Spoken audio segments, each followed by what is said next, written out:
વેપારીઓની નફાખોરીના કારણે ગુજરાતમાં શાકભાજીના ભાવ આસમાને પહોંચ્યા છે। પ્રાપ્ત માહિતી અનુસાર ગુજરાતમાં શાકભાજીનું ઉત્પાદન 1.70 કરોડ મેટ્રિક ટન હોવા છતાં ભાવ આસમાને પહોંચી ગયા છે। આ ભાવ વધારાનું કારણ વેપારીઓની નફાખોરી છે। ખેડૂતો પાસેથી સસ્તી શાકભાજી ખરીદી વેપારીઓ 400% સુધીનો નફો કરતા હોવાનું ધ્યાને આવ્યું છે। ઉનાળા અને ચોમાસાની સિઝનમાં શાકભાજીની આવક ઓછી હોવાનું કારણ આપીને વેપારીઓએ તગડો નફો કમાઈ રહ્યા છે। ગુજરાતમાં છૂટક બજારમાં મોટા ભાગની શાકભાજીનો પ્રતિ કિલોનો ભાવ 120 થી 160 રૂપિયા છે, જે સામાન્ય રીતે 40 થી 60 રૂપિયા જોવા મળે છે। રાજ્યના કૃષિ વિભાગના ટોચના અધિકારીએ જણાવ્યું હતું કે ખેડૂતો મહેનત કરીને તૈયાર કરેલા શાકભાજી એપીએમસી સુધી પહોંચાડે છે, પરંતુ તેમને પોષણક્ષમ ભાવ મળતા હોતા નથી।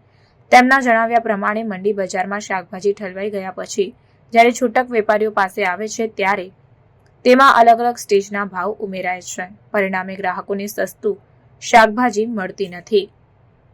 ત્યારે કહી શકાય કે ગુજરાતમાં શાકભાજીના ભાવ આસમાને અને ભાવ વધારાનું કારણ વેપારીઓની નફાખોરી છે। ચોમાસાની સિઝનમાં શાકભાજીની આવક ઓછી હોવાનું કારણ આપીને વેપારીઓ તગડો નફો કમાઈ રહ્યા છે। खबरों के लिए चैनल को सब्सक्राइब कीजिए। खबरों का नोटिफिकेशन पाने के लिए बेल आइकॉन को जरूर दबाएं।